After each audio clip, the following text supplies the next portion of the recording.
तो आज हम खंड ख का प्रकाशिकी स्टार्ट कर रहे हैं। इसमें सबसे पहला टॉपिक आप लोग का क्या है?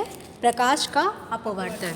ठीक है, तो प्रकाश का अपवर्तन समझेंगे और आज ही हम समझेंगे कि पूर्ण आंतरिक परावर्तन भी क्या होता है।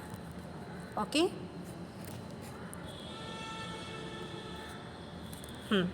तो प्रकाश का अपवर्तन समझने के लिए हम देखते हैं कि हमारे पास दो माध्यम है, माध्यम एक और माध्यम दो।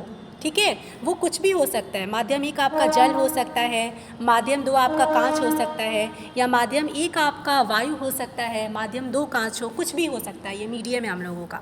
ठीक है, और इस पे जो लंबवत लाइन खींची जाती है उसको हम क्या बोलते हैं? अभिलंब बोलते हैं। ये जो लंबवत लाइन है उसको हम क्या बोलते हैं? अभिलंब बोलते हैं। ठीक है, अब जो प्रकाश की किरण पहले माध्यम में आ रही है उसको हम बोलते हैं आपतित किरण, और जो दूसरे माध्यम में जा रही है उसको हम बोलते हैं अपवर्तित किरण। ठीक है, अब देखो यहाँ पे कि आप लोगों को पता होगा कि परावर्तन के दो नियम होते हैं, वैसे ही अपवर्तन के भी दो नियम होते हैं। आपतित किरण, अपवर्तित किरण तथा अभिलंब तीनों ही एक तल में होते हैं। आपतित किरण, अपवर्तित किरण तथा अभिलंब क्या होते हैं? तीनों एक तल में होते हैं।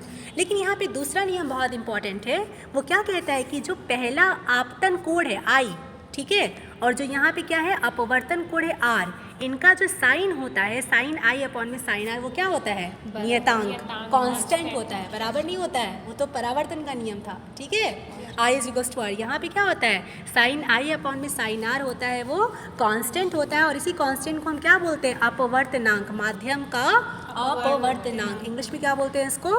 Refractive index. जैसे कि I1 N2 मैंने लिखा है, मतलब कि पहले माध्यम के सापेक्ष दूसरे माध्यम का अपवर्तनांक, साइन आई अपॉन में साइन आर। लेकिन यहाँ पे इसको हम N2 अपॉन में N1 भी लिख सकते हैं। ठीक है, अब N1 क्या है? अब देखो हर माध्यम में प्रकाश का जो वेग होता है ना वो अलग अलग होता है। ठीक है, C क्या है? निर्वात पे प्रकाश का वेग। ठीक है, मान लो इस माध्यम में इसका वेग v1 है तो N1 क्या हो जाएगा? C अपॉन में v1, और N2 क्या हो जाएगा? C अपॉन में v2, जहाँ v2 क्या है? माध्यम दो में उसका वेग है। ठीक है, इस तरीके से हम किसी भी चीज़ का रिफ्रैक्टिव इंडेक्स निकाल सकते हैं। ओके, अब हम दूसरा टॉपिक अपना समझते हैं, पूर्ण आंतरिक परावर्तन। ठीक है, पूर्ण आंतरिक परावर्तन समझने के लिए पहले हम लोग को क्रांतिक कोण समझना होगा। तो जब क्या होता है कि कोई भी प्रकाश की किरण सघन माध्यम से विरल माध्यम में जाती है तो आपतित किरण तो आई, जो ये अपवर्तित किरण है ना वो माध्यम से दूर जाने लगती है। जैसे यहाँ पे देख रहे हो ना, अभिलंब से क्या हो रही है? वो दूर जा रही है। ठीक है, अब अपनी जो आपतित किरण है, यहाँ पे जो किरण आ रही है, इसको अगर इसका एंगल तुम और बढ़ा दोगे, जो ये जो कोण है यहाँ पे आपतित किरण वाला कोण, इसको बढ़ाओगे तो क्या होगा? जो ये दूर जा रहा था माध्यम से, ये यहीं पे लौट कर आ जाएगा। मतलब कि ये इसका परावर्तित अपवर्तित कोण क्या बन जाएगा? 90 डिग्री बन जाएगा। ऐसे समझो कि जैसे ऐसे किरण आ रही है तुम्हारी, ठीक है, ये एंगल आई है हमारा। ठीक है, ये एंगल आई क्या है? हमारा अपवर्तित कोण है। ठीक है, अब इसको मैंने क्या किया? और बढ़ाया। ऐसे आ रही थी ये, मैंने क्या किया? इसको और बढ़ा दिया यहाँ पे। अब जैसे ही बढ़ाया, ये उसी माध्यम में वहीं से होके निकल गई। तो जब ये 90 डिग्री होगा, हमारा जो विरल माध्यम में जो कोण बन रहा है वो 90 डिग्री होगा, तो इस कोण को ही हम क्या बोलेंगे? क्रांतिक कोण। क्योंकि क्रांति हो गई ना, माध्यम में वो दूसरे माध्यम में जा रहा था लेकिन क्या हो गया? वो उसी मीडियम में वहीं पे चला गया। तो इसको हम बोलते हैं क्या? इस एंगल को, जो कि हमारा सघन माध्यम में बना कोण होता है, जबकि विरल माध्यम में हमारा 90 डिग्री का कोण बनता है, उसको हम क्या बोलते हैं? क्रांतिक कोण। अब क्या होगा कि अब अगर आप इससे ज़्यादा बढ़ा दोगे, क्रांतिक कोण से भी बड़ा कर दिया आपने एंगल ऑफ इंसिडेंस को, अपवर्तन कोण है, आपने क्या किया? क्रांतिक कोण से भी बड़ा कर दिया। तो क्रांतिक कोण से जब बड़ा करोगे तो ये क्या होगा? ये 90 डिग्री यहाँ में ना बन के ये इसी माध्यम में वापस लौट आएगा। देख रहे हो ना, ये प्रकाश की किरण गई और फिर क्या हुआ? ये इसी माध्यम में वापस लौट आया।